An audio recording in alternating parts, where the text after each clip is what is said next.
Oh, really?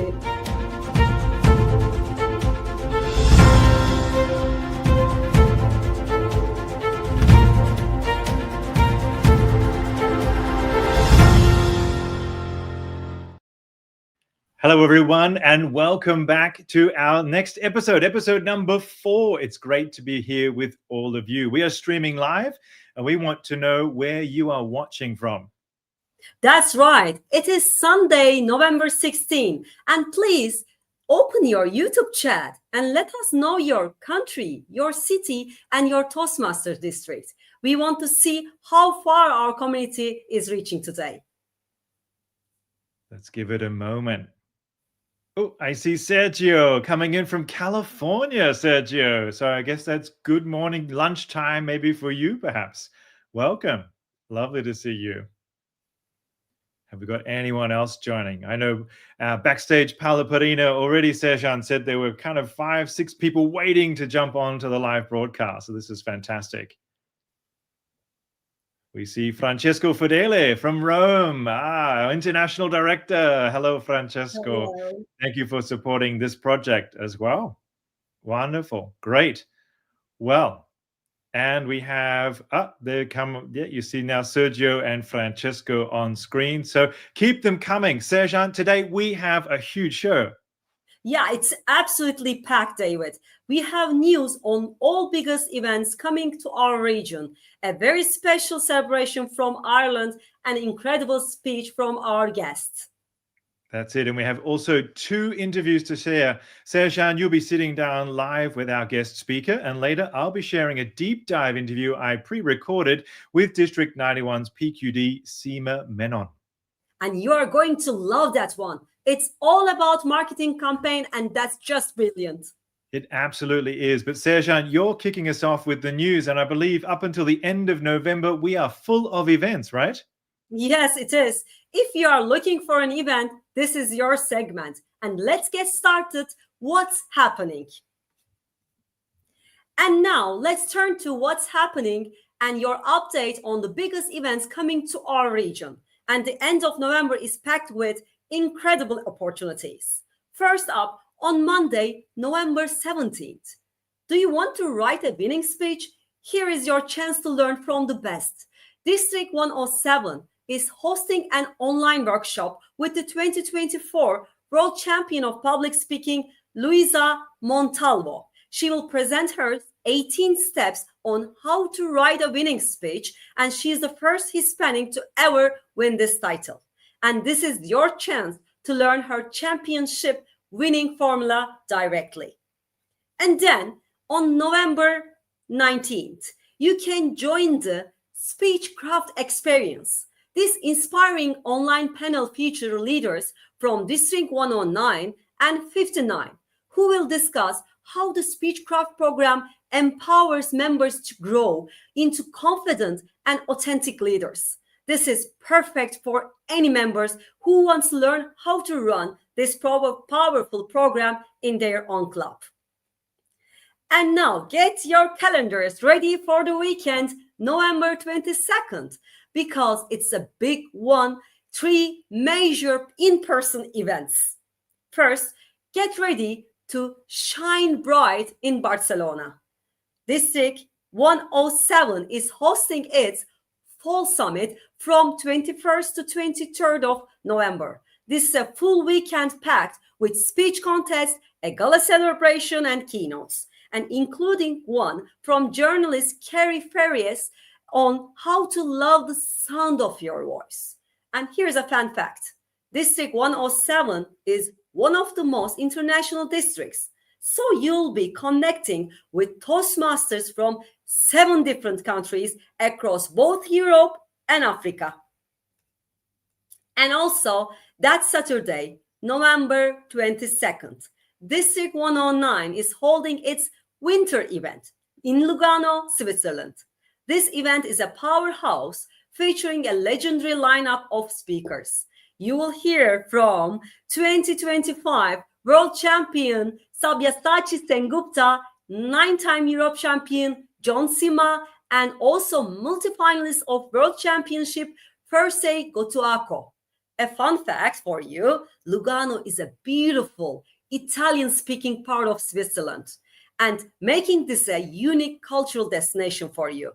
Plus, the schedule includes a mystery evening experience.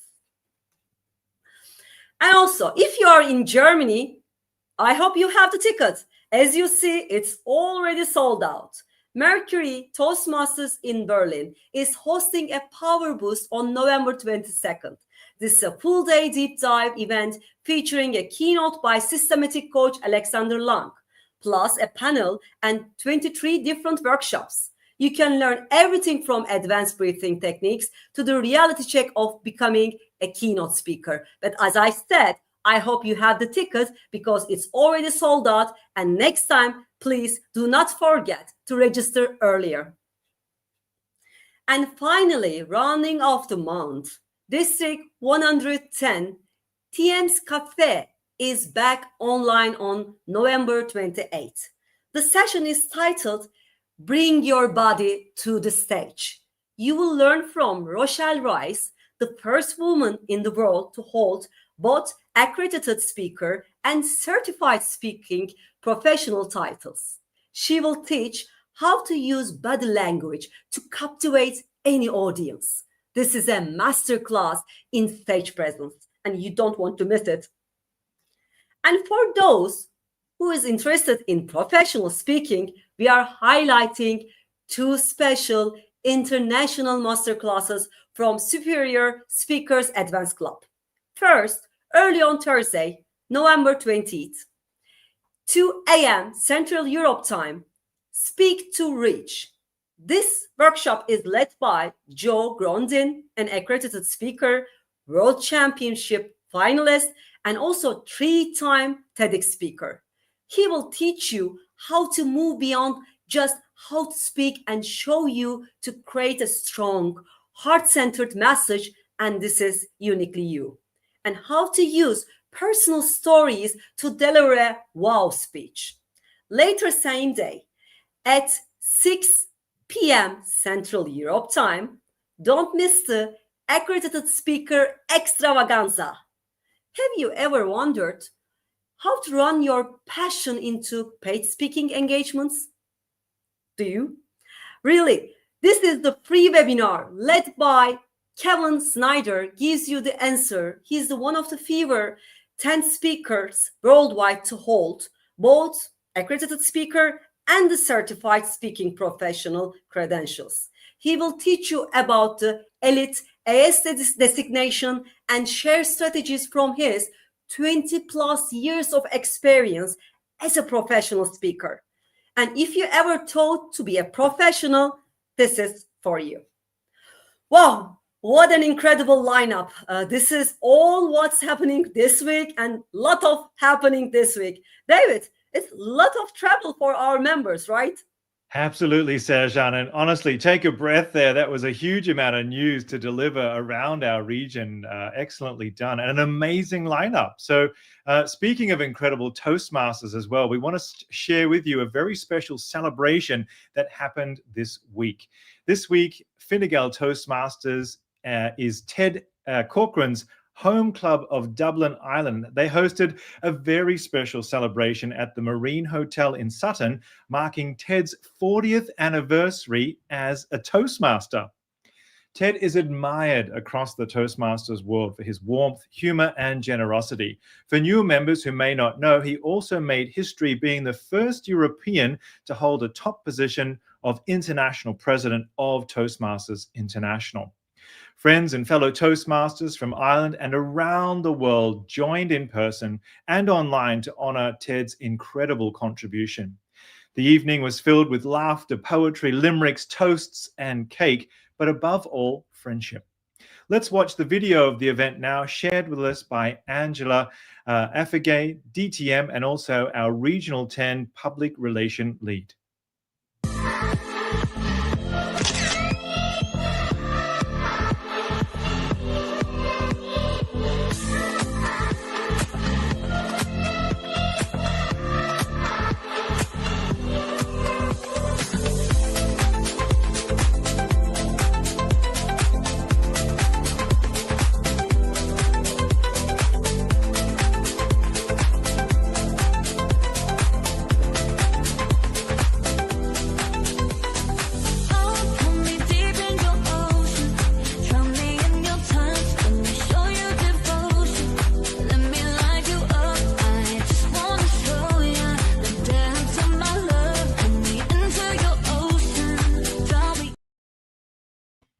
Wonderful. And as Ted reminded us so beautifully, gratitude is riches, but friendship is pure gold.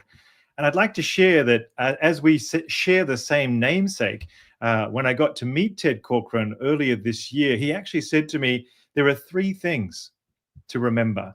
He said, number 1, always say yes. 2, ask for help. And 3, you are as good as the next person.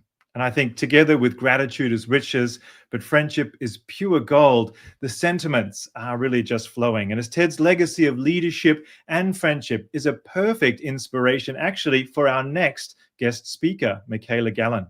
And we're thrilled to announce that Mikaela will be joining Sercan right after as a live guest to answer a few follow-up questions. So please add your questions to the chat and we'll be able to ask those of Mikaela live in just a few moments. From South Africa to Japan, from New York to Munich, Mikaela speaks 4 languages and each one opens a new window into how people think, feel, and connect. By day, she leads a major technology program as a senior project manager. By passion, though, she's an award-winning speaker who believes that presence is not just about being seen, it's about truly seeing others. She's a mother and married to 2, she's married and a mother to 2 young daughters, I should say. She learned that the smallest moments often carry the deepest meaning. So please welcome to the stage with her talk, Mind the Gap, a step-by-step guide towards impactful presence, Mikaela Gallon. Tokyo. A busy platform, a subway station I thought I knew by heart. As the doors open, I'm still mentally rehearsing a presentation while wondering if I had attached a file to an email. I step out of the train and my leg falls right through the gap. I pick myself up and limp away with as much dignity as one can muster after such a mortifying experience in the middle of rush hour Tokyo. If this were London, I might have seen or heard the ubiquitous reminder, mind the gap. I thought I was present, but I wasn't. I was on mindless autopilot. And I realize we all fall through gaps, not just between trains and platforms, but gaps between cultures, generations, and even between one another. If you've been following the news lately, perhaps you agree we could all use a little less friction and a lot more connection. I've lived in 7 countries and I've been misunderstanding social cues on 5 continents. In France, I talk too much. In Japan, I'm too loud. In America, I'm just confused. And in Germany, I am perpetually late. Presence, I've learned, is rhythm. You can't break dance to Mozart or dance salsa to AC/DC. To truly connect, we can adjust our rhythm and mind the gaps. And all it takes is 3 things. Free pass, reading the room, and knock on the door. Free pass is simply creating space to try, fail, learn. Congratulations, you're human. Like my first week in a corporate law firm in New York City. Casual Friday, I show up at the office wearing blue jeans. The managing partner frowns. Those are inappropriate. But Sydney's wearing jeans. Yes, but they are black. This was so obvious to Americans. Who knew denim jeans had a social hierarchy? Cultural gaps are often invisible until we trip over them. So give yourself and others a free pass. Then you can better read the room. We hear that a lot, right? Read the room. But what if the room is written in hieroglyphs? I've been living in Germany for 15 years and I still struggle to be punctual. Pünktlich. Germans take punctuality quite seriously. There's even a word for over punctual, überpünktlich. Like it's a good thing. Say you're invited at 7 p.m. In Germany, showing up at 6:55 p.m. is perfect.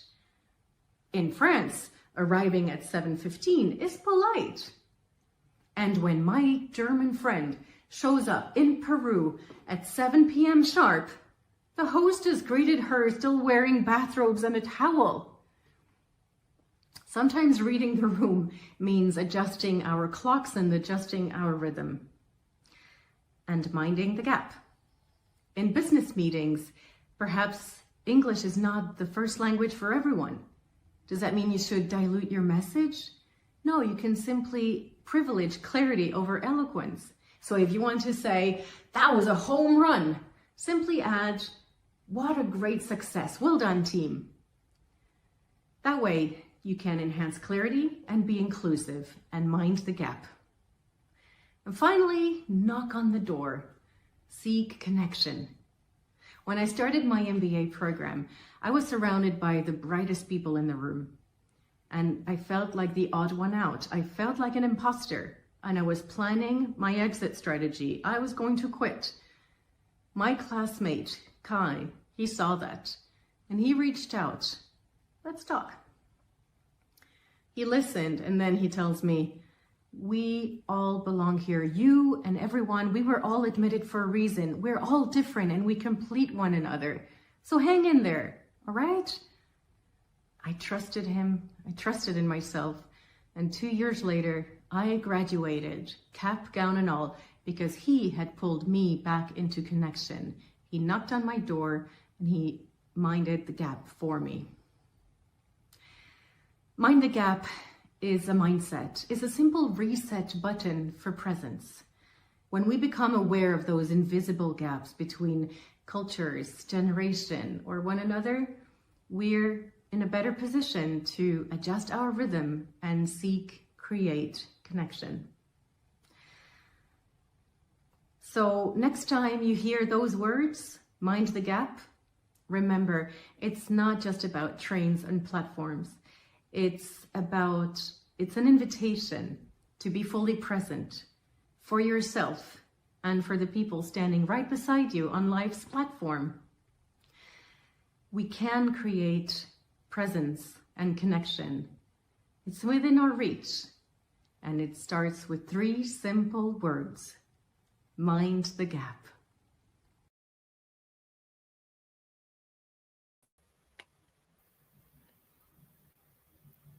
Mikaela, thank you so much for your speech. It was really inspiring and heartfelt and beautifully delivered. And welcome. It's a truly pleasure to host you tonight.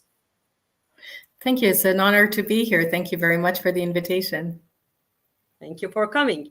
And as someone who also works for a diverse culture, I loved how you openly share your story, personal stories with us. And also, I would like to add that the main thing of Region 10 Live News really aligns with your message perfectly. Here also, we connect people, we connect stories, and we are creating an environment that our community connects better. Really, thank you very much for it. And I'd like to ask one question to you. Actually, what makes this subject so important for you? I mean, you did this longer version on TEDx stage as well. And what impact or transformation are you hoping to create with your speech for yourself or for your audience? Great question. I guess in my small, simple way, I would love to share this message with the world and in a way just say, can we please all just get along? In a way, just try to keep perspective about those invisible or visible gaps that we have between one another and be aware of them, for one, but also trying to always default to connection rather than conflict and friction, as you probably turn on the news like everybody else, and you can see that in different regions of the world. Yeah, it's a very great why, really. I hope you will do that for all of us. And also, you are a very well-known speaker, especially in District 109 and also in Toastmasters world, because you are the winner in international contest this year in District 109. And I was in Malta and watching you, you were incredible on stage. Do you have any plans to strengthen this message in your community? Or do you have any specific goals or projects you want to pursue and to make this impact bigger? You know, there are 2 sides to this question. On one hand, it's really sharing the messages we burn to share out in the world whether it's in our Toastmasters clubs or on bigger stages or on international stages. But there's also a time and an important part of the Toastmaster promise, which is also to serve. I will not be competing this year. I really want to give back to the communities that have given me so much in the past year and help out in the conferences and wherever help is needed. I also could use a little break after last year's roller coaster of a contest season, which was exciting in so many ways. But I think that those experiences complete one another so much, because sharing a message is super important, and finding the way to share it is great, but also giving back and supporting others in their growth, whether it's for contests or mentoring in the clubs and other many ways to serve in the Toastmasters clubs. Yeah, I hope you will find these ways, because it is really a very important message for our community, especially for our region. And I will never forget Mind the Gap if I'm going to think like this, and I will always remember your speech. And also, I'd like to look at our chat board, because we ask our audience to ask you one question. Let me ask this question. Oh, Mikaela, in which culture do you feel at home? Coming from Olga. It's a really tough one for me. For those who don't know my background, I am half French and half Maltese, and I grew up around the world. Going back to France every time on holidays felt like going home, but it also felt like going home when I went to Malta. However, I see that there's much, for me, the saying home is where the heart is resonates a great deal, because I associate home less with physical roots but instead with the people I'm surrounded with. So I've been living in Munich for 15 years now. My husband's German, my children are half German, and all this mix. And it's difficult to pinpoint one place or one culture where I feel like home. It's a little bit more complicated with me. Yeah, you're really living this diverse cultures, not in your job, but in your private life as well. You're a very nice example of connecting people, cultures in a very good way. Really appreciated for it. And also, I would like to add, I think Toastmasters also is a place that we really feel home. What do you think? Totally. I love the fact that whenever I travel to a foreign country, I always look up, where's the Toastmaster Club meeting? Can I join? And I love the fact that you feel right at home, and you can jump right in, and you can follow the meeting and connect on so many different levels. Sometimes steal some ideas from the great clubs abroad. So thank you, Toastmasters Malta, for the chocolate master, which we've stolen. And it feels like a really big international family. It really does. Yeah, I really appreciate this Toastmasters family a lot. I feel also home. Also, even here, we don't know each other well, maybe, but we are like real friends and from a same family. Thank you very much for your insights and for your inputs and for your great speech. Any final words for our audience? A big shout out to all the volunteers that give all their time, energy, their brains, their everything to make so many things possible. Big shout out to the Region 10 Live News. You guys are doing an excellent job. The quality of the broadcast is phenomenal. Big shout out as well to all the organizers of the TEDx event where I was there, particularly Victoria, superwoman. And to all my Toastmasters Friends International. It's a great community, and I'm proud to be a part of it. Yeah, really great. Thank you very much. Thank you again for coming. It's been a pleasure to host you tonight. Thank you. Goodbye. Bye-bye. Wow, what a fantastic interview, David. Please come on back here. Sercan, that was absolutely brilliant. And Mikaela is truly an inspiring speaker. I just want to add that yesterday I bought myself a new little notebook. You can't really see it with my green screen here. But the plan is to write in a daily quote for each day. And I just wrote down at the very front of my book, default to connection, that Mikaela literally just said. And that resonated so deeply with me. So great interview. Yeah, thanks, David. The message is so powerful. And it's also always a privilege to talk speakers like her. But now I think it's your turn. You have something special for us. I do, Sercan. Thank you very much. So, all right, everyone, I'm so excited to share this next segment. We all know that marketing and membership are the lifeblood of our clubs. And we're always asking, well, how do we attract more members? How do we stand out? Well, last year, District 91 did something truly innovative. They launched a campaign that was so successful, so clever, it got everyone's attention. It was called Ditch the Nerves. How did they do it? What were their results? And most importantly, what can we as Region 10 learn from it? To find out, I sat down for a deep dive interview with the campaign's visionary, District 91's Program Quality Director, Seema Menon. So if you're curious about fresh, effective marketing that works, you're going to want to take notes. So here is my conversation with Seema. A city of millions. A city defined by its pace, its drive, its constant motion. Beneath the streets, a million individual journeys unfold. Each one a story of ambition. Everyone striving, reaching, pushing towards a destination. But what happens when we arrive at the moment that matters most? The high-stakes job interview, the career-defining presentation. For so many, this is where ambition meets anxiety. The pressure to find the right words, the fear of being seen. How do we learn to finally ditch the nerves? To answer that question, Toastmasters District 91 created an innovative solution, the Ditch the Nerves campaign. Here to explain is Program Quality Director Seema Menon.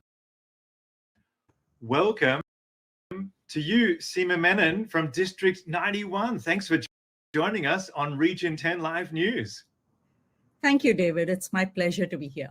Yes. And so we would love to talk about your project around the Toastmasters London Underground. I'd like to start at the beginning and ask you, what was the aha moment, that specific idea or need that first sparked this sort of bold vision of putting Toastmasters on the London Underground? And when you decided to really go public in such a massive way? Yeah, I think as a club road director last year, I was responsible for marketing too, right? How do I market Toastmasters to people outside? And I've been in broadcast media for a long time. So when I took on the role, I wanted to think out of the box and see how can we do something where we take Toastmasters to London Underground and reach out to a larger audience, because we have millions of commuters traveling through London Underground, right? So that's where it started. Imagine you are standing on a tube station and you see Toastmasters over there. Would it spring curiosity amongst people? Or would they think it is these people with those red jackets who actually are MCs at events? So wanted to change that mindset too, which is when I thought, let's try it out. But wasn't sure whether the budgets would fit into what we want to do. So yeah, that's where it started. Wow. That's amazing. And I mean, there's millions of people that travel through, as you say, every day on the tube. I was in London, a few years ago. It was a Sunday afternoon, packed in terms of people traveling here, there, and everywhere. So it's kind of an all day, every day kind of advertising event. Absolutely. And imagine you're standing on the tube waiting for the station, for the next train to come in, and you see, I nailed my interview and landed the job or got the job. Yes. Very simple messaging, right? That was a vision that we had when we started the campaign. That's wonderful. Wow. So speaking of campaigns, it might have sounded and looked simple from the outside, but in reality, we know it's a little bit tougher. So what were the biggest sort of behind the scenes hurdles that maybe you and your team faced, thinking about budget or logistics, or maybe important approvals that you needed to overcome in order to get things started? Yeah.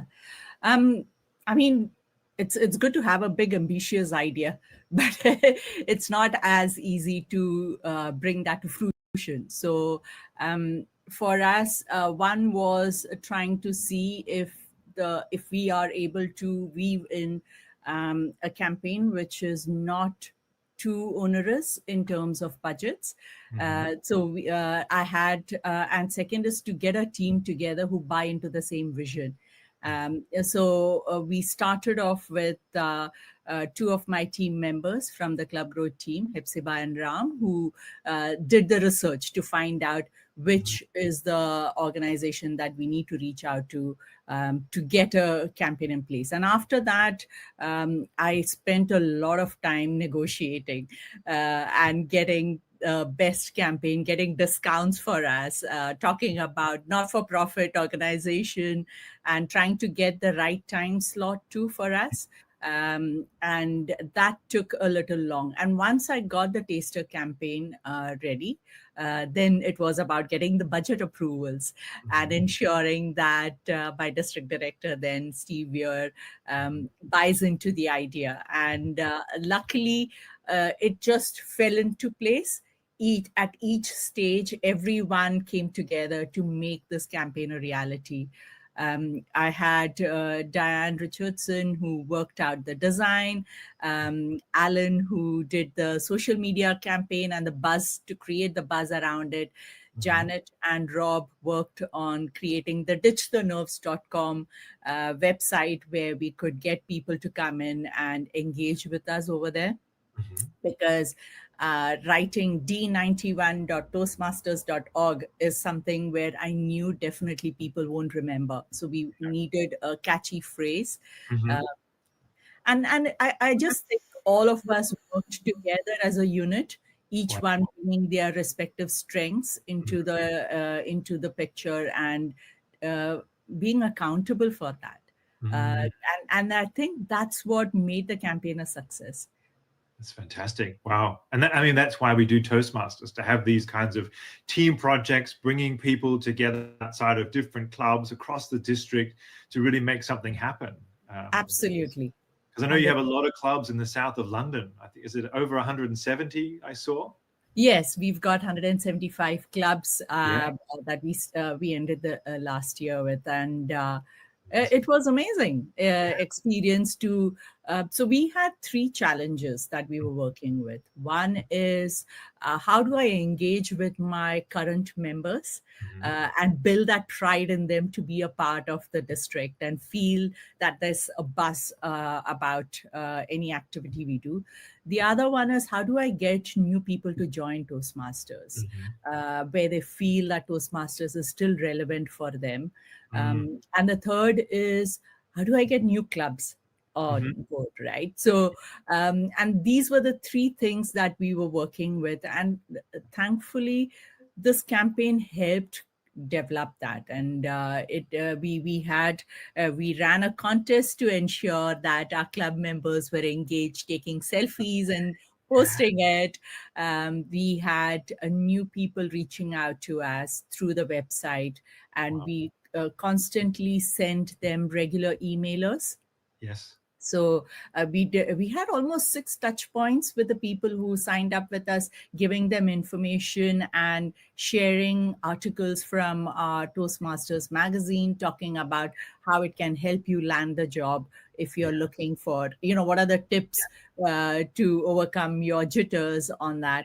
And we also got a few leads from corporates who were looking to use Toastmasters. They just wanted to know. So tell us more about Toastmasters. And I think it started a conversation. Wonderful. Wow. And that's fantastic. And that was my next question around the public response. So you've really described the way people were starting to interact with that. Was there anything that completely surprised you in terms of that public reaction? Yeah, absolutely. So when we started the campaign, we thought it would be our members who travel to London on their daily work routine, and they would probably notice it, take pictures, and send it to us. What happened is people started traveling into London specifically for this. And that gave us a lot of that made us feel happy about it. Like there was a pride in our members to take a picture with a poster, post about it. And when you have people taking pictures with a poster, the other commuters would ask them, So what is it all about? Yeah. We had some members put the pin, ask me about Toastmasters over there. So they would actually ask, so what is Toastmasters? Do you wear a red jacket? And it gave us that opportunity to engage with people. And so that was lovely. And not just within District 91, we had members from across districts reaching out to us and asking about the campaign. In fact, my PR manager last year, Alan, I know he's a PRM this year too. He was invited to share more about the campaign in a PR interview, and it transcended the borders, and that's what we wanted. Right? We wanted people to talk about Toastmasters and create a buzz. Yeah. I mean, I love that idea. People come into London for the day, club members, let's have an excursion. We'll go see some other sites around town, and then, getting our selfies and then posting that.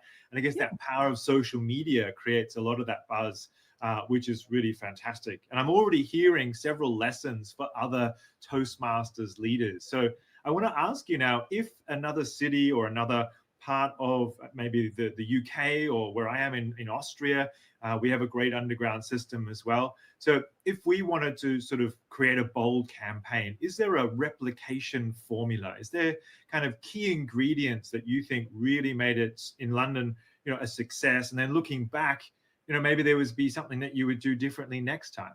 And if you're looking at something like this that you want to replicate in your district or your region, I think 3 key things that I would say is keep it simple, keep it supportive, and make it sustainable, right? 3 S's. 3 S's. I love that. Have a very simple message. Yes. Don't talk about 270,000 members, 175 clubs. Talk about what is the value that we are bringing to the person out there. And that's where, the campaign where we said, I nailed my interview and got the job. Very simple messaging for everyone. We picked tube stations where we had maximum footfall. So we picked 21 tube stations.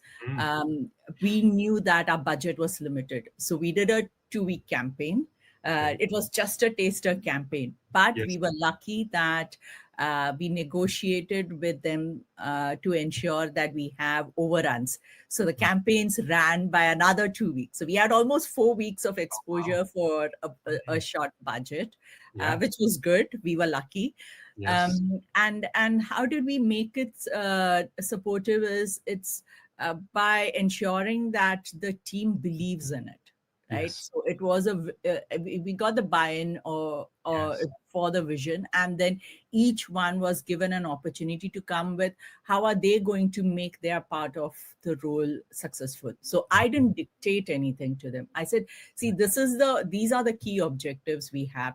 How do we make it happen? And that's where the idea of the contest came. That's where the idea of let's look at ditchthenerves.com as a website.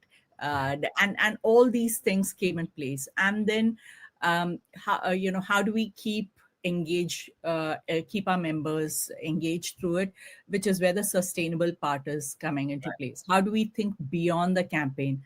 So we had those 6 touch points with them. We also ran a Ditch the Nerves live webinar, 2 webinars after that, which was giving tips about interviewing skills, how to land your interviews, how do you write your CV. So we did those webinars to, again, engage with these people to then continue and join us at the end of the entire journey. Keep it simple, supportive, and sustainable. That's amazing. And I love those 3 S's there. And in terms of, because my next question is about mobilizing members, which you really just answered. So I'm thinking more about, you mentioned, new people coming. Were there many new signups, or did clubs see an increase, or was it people coming to the webinars? What were some of the tangible numbers that you had in these moments?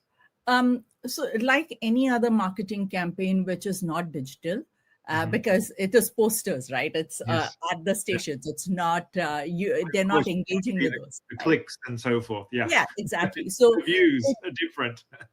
Exactly. So we had from the stats that we were given by the organization Global, we had over 2.1 million people who actually saw the campaign, which is good. Yeah. But a 2-week or a 4-week campaign can only bring in that much of engagement, right? Which means that we need to continue with that branding. So we did the webinars. We have just launched the Ditch the Nerves podcast. So we are building on that brand, and we are continuing with that. And we have also booked 3 campaigns for this year as a follow-up from last year. Yes. So hopefully that will, it's just a starting, right? It's a starting point, and we want to take that further ahead. I mean, my last question here is, what's the big goal or project for the team? But it already sounds like you've got quite a vision. Where else do you see it going? I think Ditch the Nerves tube campaign this year. We want to also do bus as well as a digital campaign. So we are working on all 3. And taking that ahead, building on that brand. I mean, this year, the podcast, we are talking about leadership and how Toastmasters has influenced people outside the 4 walls of Toastmasters, in your work life, in your social life. How are you making an impact in the community? So it's not just making you a good speaker, but how are you using your voice to make a difference in the community? And that's what we want to take this brand to, because unless people see that there is a value they get out of Toastmasters, it's very easy to join for a year and leave Toastmasters, right? But there are many of us who have been with Toastmasters for a few years, simply because every time we get something out of it. And that's the positioning we are working towards. That's fantastic. Well, Seema Menon, as the PQD of District 91, I want to say thank you. And I offer that when you have that podcast episodes and they're running live, let us know so that we can absolutely pitch that for you here on our Region 10 live news. And we'd certainly be happy to support and see the growth of the podcast, of the whole campaign, and really maybe to touch base with you again, maybe in 6 to 12 months, where we can see and celebrate your progress as well, which is truly fantastic. So thank you so much for your time, and we really look forward to staying connected. Thank you. Thank you very much. The podcast has started. Our first guest was Morag. And we've got Jean Kamester coming up soon, Stevia. So look out for it and give us your feedback. Yes. And where can people find the podcast then? Is it on iTunes or not iTunes? How old am I? Is it on Spotify? Is it on Apple Podcasts? Where can people find it? It's very simple. It's on our District 91 YouTube channel. Perfect. Wonderful. Well, look out for that YouTube channel, and we look forward to staying connected. Thank you so much, Seema, and have a wonderful time with Ditching the Nerves. Thank you very much.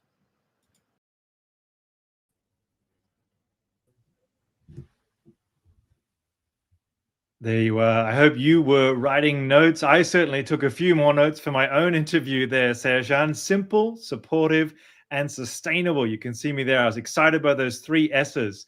And we want to keep things simple, supportive, and sustainable here at Region 10 News as well.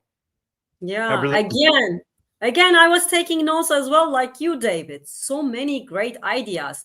And it really shows how youth can think outside of the box and create a truly professional level campaign.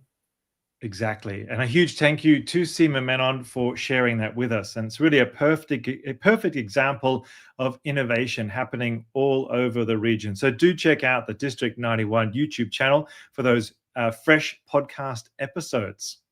Yeah, and speaking of our region, David, I think it's time to find how the weather is going on for our region from Österreich, Austria to Iceland. Absolutely. And from Belgium to Turkey, let's explore weather across Region 10. And there is a theme this week you're sure to find out as we go through. In Vienna, Austria, next Saturday, after a cloudy start, sunshine returns. In Brussels, in Belgium, on Monday, we see a couple of morning showers, otherwise a cloudy start and then sunshine returns. Budapest, Hungary on Tuesday is sunny and partly cloudy and cooler. In Reykjavik, Iceland, Tuesday is chilly with plenty of sunshine. Riga, Latvia has times of sun and clouds on Friday. Birkirkara, Malta on Sunday has a couple of showers in the morning, otherwise a cloudy start, and then the sun returns. In Bratislava, Slovakia on Wednesday and Thursday, there are times of cloud and sun. And finally, in Ankara, Turkey, there is sun every day next week. Friday has plenty of sunshine, according to the weather forecast. So perhaps they were making up in Ankara for the rest of Region 10.